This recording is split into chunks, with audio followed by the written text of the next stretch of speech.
Hello friends, अपने blogger website की जो लोडिंग स्पीड होती है उसको हम किस तरह से इंक्रीज कर सकते हैं वो मैं आपको इस वीडियो में बताऊंगा। ब्लॉगर वेबसाइट की स्पीड को इंक्रीज करने के लिए आपको 4 से 5 स्टेप्स फॉलो करने हैं। वो कौन कौन से स्टेप्स हैं? तो उसके लिए यहाँ पे आपको सबसे पहले अपने ब्लॉगर के डैशबोर्ड पे आ जाना है और यहाँ पे आपको क्या करना है कि सबसे पहले आपको यहाँ लेआउट पे आना है। ठीक है, और लेआउट पे आपने जो भी थीम इंस्टॉल किया होगा तो उसका लेआउट आपको यहाँ पे शो करेगा। तो अब आपको क्या करना है कि यहाँ पे आपको सबसे नीचे यहाँ पे आना है और यहाँ पे मेन पोस्ट जो आपको दिख रहा होगा, ऑप्शन आपके में भी होगा। ठीक है, तो उस पे एडिट का ऑप्शन होगा या फिर नीचे यहाँ पे होगा या फिर यहाँ पे एडिट के ऑप्शन पे आपको क्लिक करना है। और एडिट के ऑप्शन पे क्लिक करने के बाद यहाँ पे जो मेन पेज पे नंबर ऑफ पोस्ट्स जितने होते हैं, ठीक है, तो यहाँ पे नंबर ऑफ पोस्ट मैंने यहाँ पे 10 रखा हुआ है। आप क्या करोगे, यहाँ पे नंबर ऑफ पोस्ट को जितना आप शो कराना चाहते हो, मान लीजिए 10 कराना चाहते हो तो 10 रखो, या फिर थोड़े कम कराना चाहते हो जैसे 5 हुआ, 6 हुआ। ठीक है, तो 6 पोस्ट ही शो कराना चाहिए। ठीक है, जिससे क्या होता है कि आपकी वेबसाइट की लोडिंग स्पीड जो है वो बढ़ जाती है। अगर आपको अपने वेबसाइट को फास्ट लोड करवाना है तो उसके लिए आपको मेन पेज पे नंबर ऑफ पोस्ट जो होंगे वो मैक्सिमम 6 या 8, ठीक है, उससे ज़्यादा आपको नहीं रखना होता है। तो यहाँ पे आपके आकर के आपको चेंज कर देना होता है। ठीक है, और चेंज करने के बाद आप क्या करोगे कि यहाँ और भी अगर आपको कुछ सेटिंग करनी होगी तो आप कर सकते हो। अदरवाइज आप यहाँ पे आकर के सेव कर दोगे, यहाँ से आप सेव कर दोगे। ठीक, तो पहला तरीका ये हो गया। दूसरा तरीका मैं आपको बताऊं तो दूसरा तरीका आपको क्या करना है कि अपने पोस्ट पे आपको आना है। जो भी पोस्ट आप लिखते हो, ठीक है, जैसे कि आप न्यू पोस्ट, अब यहाँ पे हम क्रिएट करते हैं। ठीक है, अब यहाँ पे आप जो भी पोस्ट लिखते हो, तो पोस्ट जब आप लिखते हो तो वो एक पैराग्राफ लिखने के बाद, एक पैराग्राफ जब आप लिख लेते हो तो उसके बाद आपको लाइन ब्रेक जो होता है उसको यूज करना होता है। तो लाइन ब्रेक का कौन सा होता है? ये वाला जो है, इसको आपको हर एक पैराग्राफ के बाद यूज करना है। तो इससे क्या होगा कि आपका पेज जो होगा वो 2 पार्ट में हो जाएगा। तो पहला पार्ट जो होगा वो सिर्फ एक पैराग्राफ का होगा और दूसरा पार्ट में सारे कंटेंट होंगे।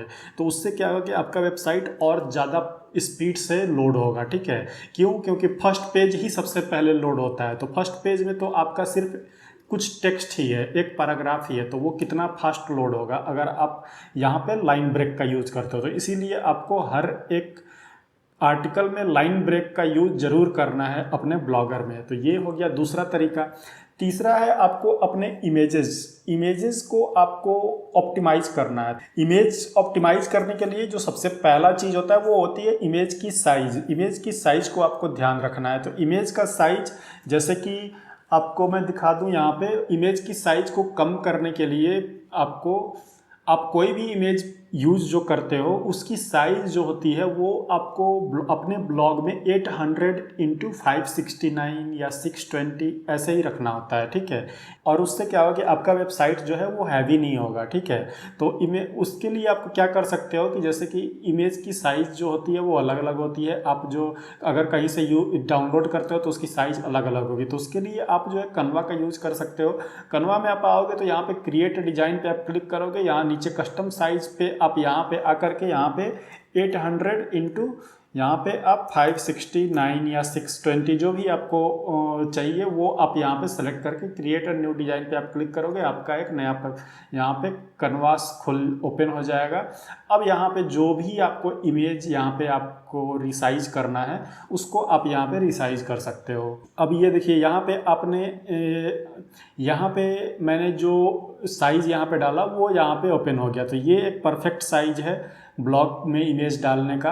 अब यहाँ पे मान लीजिए कि आपको जो है वो अपना फोटो डालना है। ठीक है, तो फोटो डालने के लिए आप क्या करोगे, यहाँ पे फोटोज़ पे आप चाहो तो यहीं से फोटो सेलेक्ट कर सकते हो। यहाँ पे आपको ढेर सारे फोटोज़ मिल जाएंगे। ठीक है, या फिर आप अपलोड्स पे जाओगे, अपना खुद का फोटो जो आपने यहाँ पे अपने लैपटॉप में रखा होगा उसको आप यहाँ पे डिवाइस पे क्लिक करके आप यहाँ पे सेलेक्ट कर सकते हो। ठीक है, तो जैसे कि ये मैं फ़ोटोज़ यहाँ पे सेलेक्ट कर सके यहाँ पे अपलोड कर दूंगा।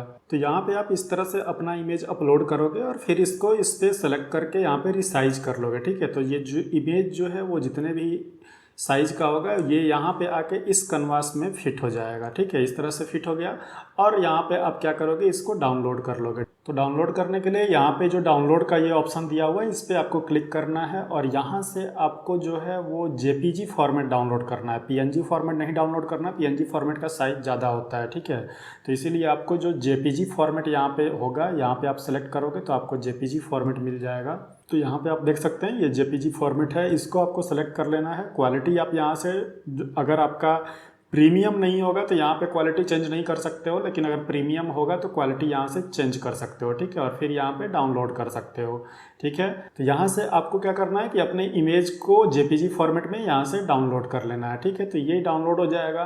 तो यहाँ अब आपने इमेज को रिसाइज कर लिया है। अब इमेज की जो टोटल साइज होता है, जो कि MB और KB होता है, उसको आपको कम करना है, ठीक है।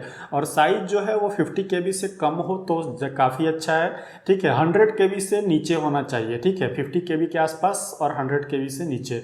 तो उसके लिए आप क्या कर सकते हो कि टाइनी PNG जो वेबसाइट है इसका यूज़ कर सकते हो। और यहाँ पे आप जो भी इमेज आपका है उस इमेज को यहाँ पे आप सेलेक्ट कर लोगे, ठीक है। और सेलेक्ट करके यहाँ पे ओपन कर लोगे तो ये क्या करेगा, आपका जो भी साइज होगा उसको ऑटोमेटिकली कंप्रेस करके ये कम कर देगा। यहाँ पे आप देख सकते हैं ये 61 KB का मैंने यहाँ पे डाला ये इमेज, तो ये जो है 55 KB इसने रिसाइज करके कर दिया, ठीक है। तो इस तरह से आप इमेज को कंप्रेस यहाँ से कर सकते हो। तो ये हो गया तीसरा चीज़। चौथा है कि अगर आप अपने ब्लॉग में इमेज यूज कर रहे हो तो उसको आप डायरेक्टली अपने ब्लॉग में अपलोड मत करो, उसको किसी दूसरे प्लेटफॉर्म पे, जो इमेज होस्टिंग प्लेटफॉर्म है वहाँ पे आप अपलोड करो और वहाँ से उस इमेज को अपने ब्लॉग में फेच करो URL के थ्रू, ठीक है। तो अब आपने इमेज को कंप्रेस कर लिया। अब इसको इमेज को यूज करना है तो यूज करने के लिए एक तो आप डायरेक्टली यूज कर सकते हो, ठीक है। लेकिन अगर आपके पास ब्लॉग बहुत ज़्यादा हो जाएगा वेबसाइट पे तो आप, और उस सब में आप इमेज यूज करोगे तो वो फिर स्पेस, आपका जो ब्लॉग का जो मेमोरी साइज है वो बढ़ना स्टार्ट हो जाएगा, ठीक है।